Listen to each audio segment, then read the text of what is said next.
नमस्कार फ्रेंड्स, स्वागत है आपका हमारी नई वीडियो में। तो आज का हमारा विषय है शुभ और अशुभ चिन्हों का प्रभाव कितना होता है। इनका प्रभाव हाथ में दिखाई देता है या नहीं देता है।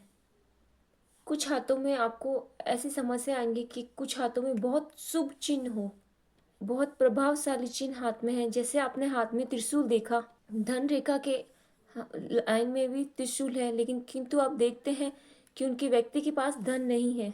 कुछ हाथों में आप देखेंगे कि यहाँ तक भाग्य रेखा है और यहाँ पे क्या देखेंगे कि यहाँ पे त्रिशूल बना हुआ है, फिर भी व्यक्ति धनी नहीं है। ऐसा क्यों है? तो शुभ चिन्ह फल देंगे कब नहीं देंगे, इसके लिए हमें हाथ के मूलभूत प्रभाव को समझना होगा। असल में कौन सी चीज ज्यादा प्रभावशाली है। सबसे पहले आपको पर्वत की स्थिति देखनी होगी। जैसे भी आप किसी की व्यक्ति की धार्मिकता देखना चाहते हैं, किसी व्यक्ति की महत्वाकांक्षा देखना चाहते हैं, किसी व्यक्ति की बौद्धिक समझ देखना चाहते हैं, आप देखना चाहते हैं कि वो आध्यात्मिक में कितनी गहराई समझ रखता है, ऐसे में आपको बृहस्पति के प्रभाव को देखना होगा। यदि बृहस्पति पर्वत गायब है, बृहस्पति पर्वत बिल्कुल दबा हुआ है, ऐसे में व्यक्ति की क्रॉस दिखाई दे बृहस्पति पर्वत, तो इसमें इसका क्या महत्व होगा? कोई महत्व नहीं है, क्योंकि बृहस्पति अच्छा नहीं है, हृदय रेखा अच्छी नहीं है, चंद्रमा बहुत अच्छी स्थिति में नहीं है, शुक्र अच्छी स्थिति में नहीं है, तो अभी व्यक्ति कर ही नहीं सकता। ऐसा व्यक्ति आध्यात्मिकता की समझ उसे अच्छी नहीं है, तो ऐसे में व्यक्ति तो इस क्रॉस चिन्ह से ऐसा क्या महत्वपूर्ण हासिल हो सकता है? कुछ भी नहीं। तो हमें सबसे बेसिक चीज पर पहले ध्यान देना होगा। अगर किसी चिन्ह का हमें फल नहीं मिल रहा है तो सबसे पहले हमें पर्वतों पर ध्यान देना होगा।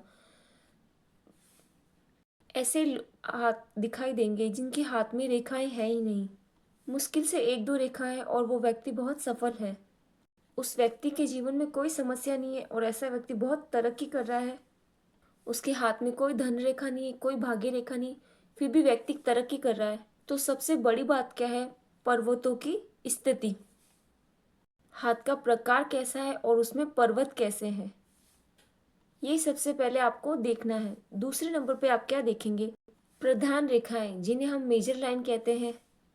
जीवन रेखा जो है बिल्कुल टूटी फूटी है, और ऐसे व्यक्ति के हाथ में अगर आपको प्रेम रेखा के अच्छे संकेत दिखाई दे, और शुक्र है जो बहुत अशुभ स्थिति में है, अगर उसकी मस्तिष्क रेखा लंबी नहीं है, बहुत छोटी है, तो ऐसा व्यक्ति स्थिर बुद्धि का नहीं होगा। ऐसे में ये कहते हैं कि ये व्यक्ति बहुत रिसर्चर हो सकता है, व्यक्ति बहुत अच्छी खोज कर लेगा। ये भी कोई अनुकूल बात नहीं जचती है। सबसे पहले हमें ग्रहों पे ध्यान देना है, हाथ के प्रकार को जोड़ने की। उसके बाद हमें प्रधान रेखा की बात करनी है।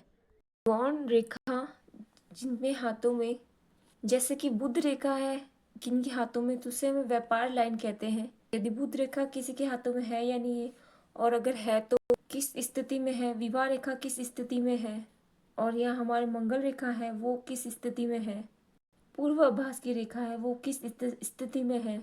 फिर व्यक्ति के स्वभाव अनुसार ग्रहों के प्रभाव को देख के, मुख्य रेखाओं को देखकर, गौण रेखाओं को देखकर, उसके बाद चिन्ह का फल करेंगे। 75% प्रभाव केवल पर्वतों का होगा।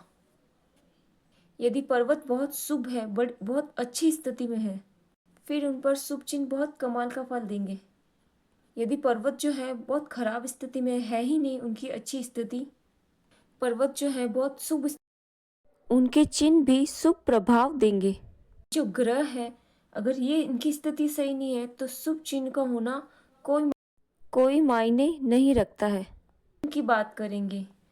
लोग कहते हैं कि मछली का चिन्ह वो बहुत शुभ फल देता है, लेकिन ऐसा व्यक्ति गोलगप्पे के ट्रेंड लगा रहा है। मैंने ऐसी वीडियो देखी जिसके मछली का चिन्ह वो करोड़पति बन जाएगा। यदि एक पक्ष किसी का देखा जाए तो निश्चित रूप से वो निरर्थक हो जाएगा। हमें कभी भी एक पक्ष नहीं देखना है। हाथ का भी स्थिति ऐसी है। सबसे पहले आपको पर्वतों की स्थिति देखनी है, हाथ का आकार देखना है, उसके बाद आप चिन्हों की बात कर सकते हैं। अगली वीडियो में मैं आपको चिन्ह के बारे में बताऊंगी, लेकिन उससे पहले आप ये ध्यान रखिए कि उनके पर्वतों की स्थिति जरूर देखें, सिर्फ चिन्ह का कथन ना करें।